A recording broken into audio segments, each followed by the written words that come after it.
변방 목사의 아침 묵상 2025년 3월 5일 수요일 아침입니다. 누가복음 11장 27절로 28절 말씀을 통해서 말씀의 감동을 순종으로 이런 제목으로 말씀 묵상의 은혜를 나누겠습니다. 이제 2025년 3월 학기를 본격적으로 시작하는 날입니다. 새로운 공간으로 청소하고 첫 출근의 날, 내일 개강하는 목회사관학교를 준비하는 날이며 한 해의 사역을 여는 날입니다. 진정 이 날에 주님의 열어주심의 은혜가 있기를 기도합니다. 날이 갈수록 느끼는 것은 주님의 열어주심의 은혜가 없으면 인생의 애씀이 헛수고라는 사실을 절감합니다. 그래서 간절하게 오늘도 주님을 구하고 주님의 열어주심의 은혜 속에 출발되기를 소망합니다. 이날 주님은 어떤 말씀으로 이 여는 날을 축복해 주실까? 본문에는 앞에서 일어난 주님의 능력과 지혜로움을 통해 한 여인이 외치는 소리가 등장하고 거기에 주님의 응답하심이 나옵니다. 27절 28절 이 말씀을 하실 때 무리 중에서 한 여자가 음성을 높여 이르되 당신을 뵌 태와 당신을 먹인 젖이 복이 있나이다 하니 예수께서 이르시되 오히려 하나님의 말씀을 듣고 지키는 자가 복이 있느니라 하시니라. 아주 짧은 구절이죠. 평상시는 그냥 지나갔던 말씀인데 오늘 아침에는 이 말씀이 저를 멈추어 서게 합니다. 이 여인은 예수님의 가르치며 행하시는 그 능력을 보았고 거기에 감동했지요. 그리고 그 예수님을 칭송하는 방식으로 예수님의 어머니가 복되다. 그 벤태와 그 젖먹이는 그 젖이 참 복되다. 이렇게 칭찬을 한 것입니다. 이것은 유대 문화에서 매우 흔한 표현이라고 합니다. 위대한 사람은 그 부모도 존경받아야 한다는 그들만의 사고방식에서 나온 표현이지요. 그런데 예수님은 이 소리를 들으시고 다른 관점을 제시하십니다. 오히려 그 말씀을 듣고 지키는 자가 복이 있느니라 이렇게 말씀을 하고 계시는 거죠. 이것은 예수님께서 유대적 사고방식을 넘어서는 아주 중요한 원칙을 제시하신 겁니다. 유대의 관습을 따라 예수님과 같은 자식을 낳는 어머니가 복되다. 저런 아들 가지면 얼마나 좋을까 하는 소중한 외침이 핵심이 아니라고 가르쳐 주시는 거죠.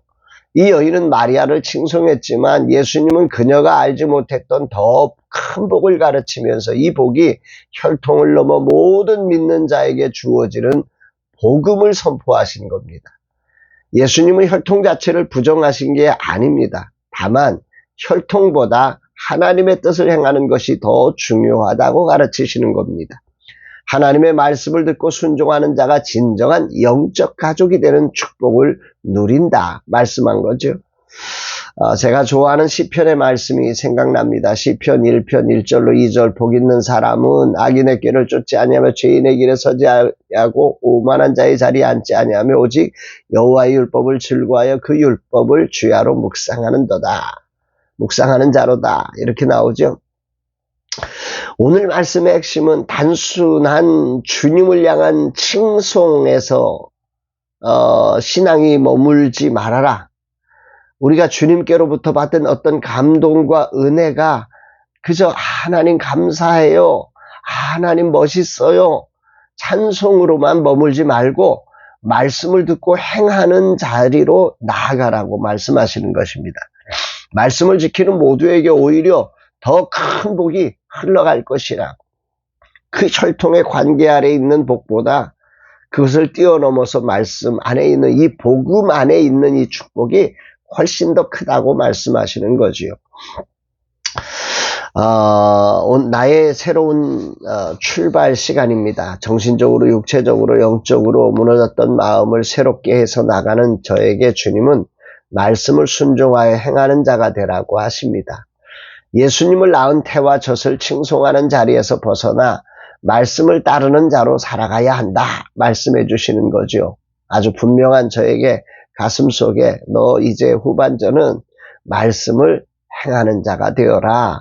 말씀을 그저 전하고 좋아요 이거 좀 이런 목사가 되지 말고 말씀을 정말 사모하고 그것을 행하는 자가 되라.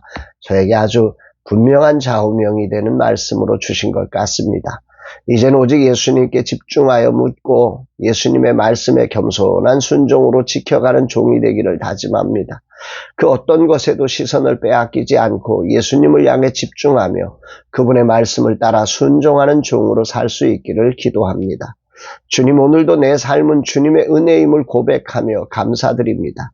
이젠 그 무엇에도 시선 빼앗기지 않고 오직 주님의 말씀에 순종되게 하옵소서.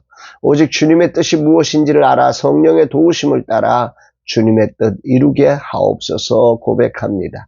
사랑하는 여러분, 오늘이라는 시간 정말 새로움이 우리의 삶 속에 놀라운 하나님의 영광으로 이루어지기 위해서는 주님의 말씀을 듣고 거기에 겸손한 순종으로 반응하는 자리에서 하나님의 거룩한 뜻이 이루어지는 것임을 기억하면서 오늘도 그 하나님의 말씀의 길을 쫑긋하고 들으시고 들려진 말씀의 그 감동을 꼭 붙잡고 감동을 감동으로 만들지 말고 그 말씀이 나의 삶 속에서 어떻게 적용될 것인가, 어떻게 내가 순종해 드릴 것인가를 고민하며 그 순종을 주님께 올려드리는, 그래서 우리의 삶이 주님의 정말 받으시는 예배가 되는 복된 날 되기를 주의 이름으로 축복합니다. 사랑합니다, 여러분.